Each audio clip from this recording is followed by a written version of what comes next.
Alright guys, such Scrappy again. I hope you're doing well and enjoying your day so far. All sorts going down over the last couple of days. The gentleman's agreement drama continues not just on the sniper rifles that we have seen, but also on what the map set is for the new title and whether that needs to change in the near future or whether other changes to the pool should happen sooner rather than later. Dashy also given his perspective on the state of the league in terms of the amount of money these guys are putting in, reckoning there's a handful of millionaires in the league and maybe Mercules is very swiftly one of them. Very much into your thoughts in the comments. Hit the like button if you enjoy. Subscribe if you're new as always. Gotta say, Nasty, great season last year, right? On Surge, individually, very solid. They made all those grand finals.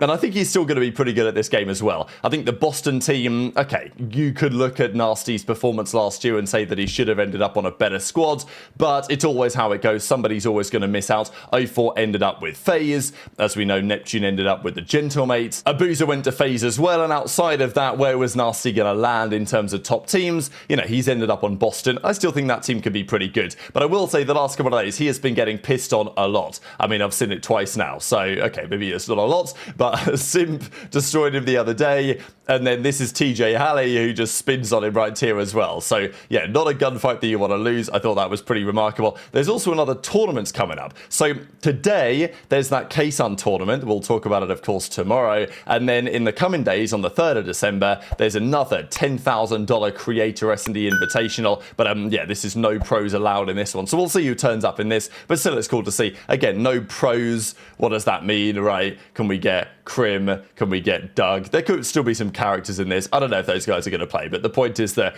there are often these content created tournaments which are effectively a bunch of pros slash former pros slash whatever. Now, couple of bits of drama really. We talked yesterday at Scrappy's perspective on this new sniper GA they're trying to come up with, the idea that you can only have it for 2 lives. It's an interesting take, definitely some differences of opinion on this one.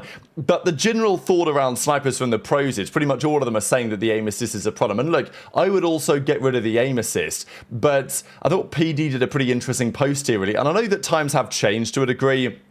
You know, we're now on PC, not on console. The aim assist and everything, it has changed over time, the hit registration, that type of stuff. But the pros that are arguing that the straw that has broken the camel's back is the aim assist, I just don't really think it matters, to be honest. Like, yeah, the aim assist is, ideally, I think it wouldn't be there for the pros, but does it really matter? I mean, you look at this list here of the games where snipers have had aim assist, and at times, stronger aim assist than it is today. And today, you've got the movement as well, which makes it, you know, arguably more difficult to hit certain shots. And in this game, just generally the aim assist has, you know, this is the weakest aim assist that we've pretty much ever had in COD. So, yeah, I just thought it was interesting to look through the amount of games where snipers have been used, and they were always used up until the Cold War season, where, you know, I think they were, to be honest, understandably banned in Cold War. I still think I would have kept them in, just based on the logic we've got over the last few days, but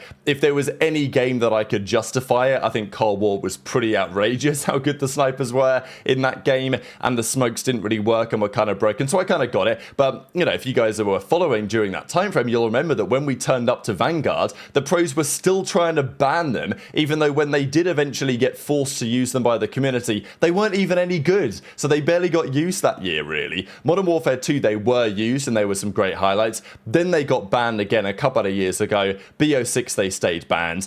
And yeah, BO7 is a question mark, right? It looks like they are going to be back. The way that things are moving, it looks like they are going to be back. But again, the pros that are of the opinion that, oh, well, if they've got aim assist, then you simply can't use them, just that logic doesn't really add up, even if they might be better without it. The other thing Scrap was talking about was this. So the map set was revealed the other day, and Raid Hardpoint is not in it. Now, Raid Search and Destroy is in. There's no Raid Overload.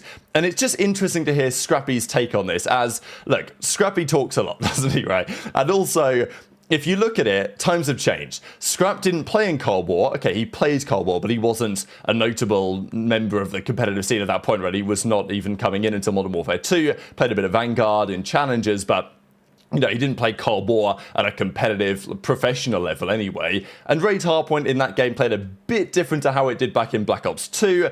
But in BO2, Hardpoint was a different game mode. It was the same fundamental game mode, but the way that it was played, the way that those spawns worked and the teams would approach things was different to how it is today. And Scrap's take on Raid is that it's just a boring map. You rotate, you try to break, you can't, then you rotate again. Whereas Blackheart, which is their alternative, is fire. You're bouncing off walls, it's super entertaining because it's just an absolute bang out left-right rhubarb. And I just think it's an interesting dichotomy, really, between Scrap's opinion on what makes a good map compared to maybe some of the more OG perspective on what makes a good map instead. Bro, Raid HP, chat, there is no way anyone wants to watch Raid HP. There's no way.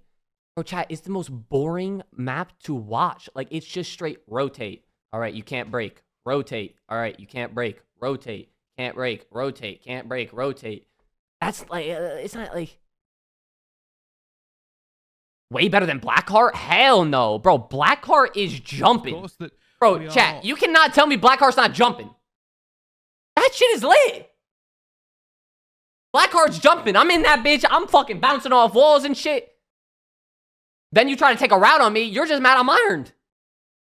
So the reason why Raid is gone, we think, is primarily due to the spawns currently not really working that well in Hardpoint. So the pros decided and the CDL agreed to try Blackheart instead. That is how it's going to be. So Raid's still going to get played. And look, we talked about this map set the other day. I don't hate it. Look, I love Raid. I don't think it should necessarily be a guarantee for every single game mode if we have other alternatives as well. I like to see a very diverse map pool.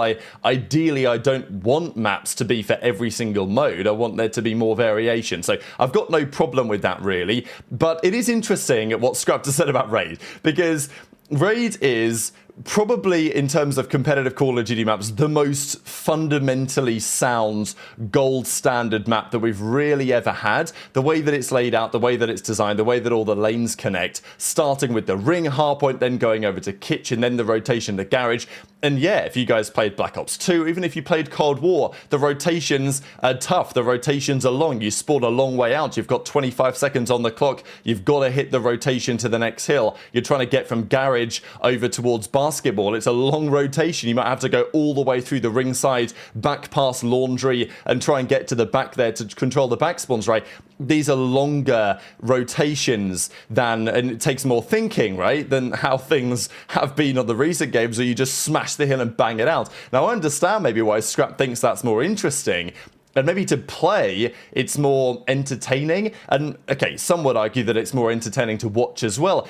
But I want a bit of variation. I don't mind a bang-out map. I've got no problem with, you know, playing a bit of Bocage as it was in Vanguard. But I also want a map like Berlin where there is a bit more thinking involved, right? You do have to actually consider how you're going to move around the map. I mean, you know, Raid, if anything, was one of the faster paced maps back in Black Ops 2. If you go back and watch some BO2 on, you know, Yemen, or, I mean, even Slums is a pretty good example, that was like, wow, it's a tough map to rotate. If they've got the setup, they are going to farm time on P3, P4. And Yemen, like, oh my god, those hills were so hard to break. Rotations were so important, but also there was a big skill gap there, right? Because that was a whole different element of Hardpoint. So I think that I get what Scrappy's saying, but in my opinion, there are different maps for Hardpoint. It's the same game mode, but depending on the map layout and the spawns, it can play very differently, which is what's brilliant about the game mode. And I don't want all the maps to just be bang-out fests, right? Like, I'm not opposed to having a bigger map, which takes more thinking rather than just banging the front of a hill. So Yemen, we think, is going to arrive in the game relatively shortly. I know that a player like Scrap will hate Yemen Hardpoint. That'll be like his absolute nemesis. But I wouldn't be opposed to seeing it at least considered. I just don't know if the pros these days would really be so much on board with that. So a couple of other clips here to share. Shotzzy was having a good time at watching Xnid stream. Was also getting spun on by Xnid. Again, we're seeing a lot of people get slammed over the last few days. This is another example. Again, is the aim assist a bit inconsistent? Is it just relatively weak? I think Xnid just hit some pretty disgusting movement here, really. Hitting the old backward slide into the go prone. That is going to get you slammed from time to time. But also, Dashy had a few thoughts on the state of the league, which players are balling out and which players aren't. I know, top running. Wait, no. One time, oh my god. I said him, you can't kill him. This one right. Yeah. Tell Johnny. Oh my god, Johnny. I need the back. Look your top. Hands up. Oh my god. Your action is hilarious. I'm backing up. Go. Bro. It's spawning out on me. Oh my god.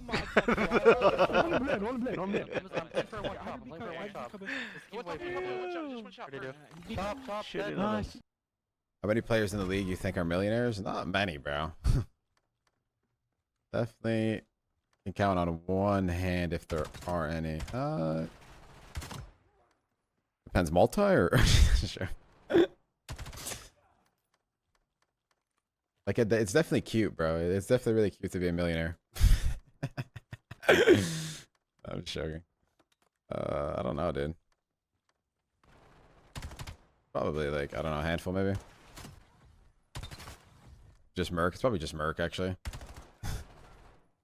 Remember when Shotzzy earlier this year said something about, these players, you know, they've not got any houses or whatever it was. Right? He was talking about real estate anyway and smart investing with the money. Because we know that some of these players, they come into the league, they have like a good season, they get a big bag because, you know, Modern Warfare 19, Cold War, there were some serious bags going around about that time that then quickly dried up. But some of the players, they came in around that time, they had a good season. They thought presumably that money was going to last forever or their career was going to last forever. And in a couple of ways, that probably didn't happen. Either the teams towards the bottom of the league were no longer paying 300k a player, which happened relatively quickly, or their careers didn't last as they expected them to. Because, you know, there are some players who have been in the league a long time, but for now, the last few years, they've been on teams paying near enough minimum wage, or certainly the minimum salary of the league. And if they're not doing much streaming or much content or doing much else outside of that, then, you know, they're living, right, as a pro gamer, but they're not exactly, you know, ramping all of their excess cash into the S&P and retiring a 10x millionaire in the next 5 years, right? That just ain't gonna happen. But obviously, it's different levels to this game. And as Dashy says, damn, it's cute being a millionaire, be nice. But how many multi-millionaires are there? Obviously, Dashy's done pretty well with salary and now in prize money, as we know, over the last couple of years, back-to-back world champion. Is Merc like at the magic number yet? I guess in terms of prize money total, Mercules might not be far off, but of course there's more to it than that. You've got to split the money. OpTic will probably take a bit of a cut. Some of the cut goes to the coach presumably as well. Merc's only been around a year, and yet, to be fair, he's won a ton of off-season tournaments. And then you've got all the taxes to throw on top of that as well. So look, I don't think Mercules is going to be mixing it up with the top dogs quite yet. It's more than likely the OpTic boys, at least the OpTic boys that have been around a while, so Shotzzy, Dashy, and then the FaZe boys, really, right? Like Simp, aBeZy, Celium, you would think, are in the conversation after years of obviously good salaries on FaZe and then prize money all the time. So, you know, I don't think there's probably too many current players. When you're talking former players, then okay, that's a different conversation, right? And look, who knows how the league will go from here, because as I say, the first year with the CDL, pretty much everyone in the league was getting paid a bag, right? Because the franchise owners thought that, yeah, 300k a player, that's nothing compared to what I pay these boys in regular sports. But of course, this ain't regular sports. It's a very different kettle of fish. So times have changed, and the teams towards the bottom of the league are now paying not even minimum salary anymore, but straight up minimum wage based on their respective state, to our understanding. The top guys, yeah, they're still making the bags, but you've also got to like handle it well, right? Some of the players have certainly been better than that than others over the last few years. So very much interested in your thoughts on all this stuff in the comment section below. Hit the like button if you enjoyed, subscribe if you're new, take care, and I'll see you next time. Hold on. Absolutely. One that help, the two that help. One at a time, one that help. Okay, you're done. Be careful. Nice, one low right now, Johnny. What's up? Oh, I just got fucking shit on. What's up, you on? Heard you.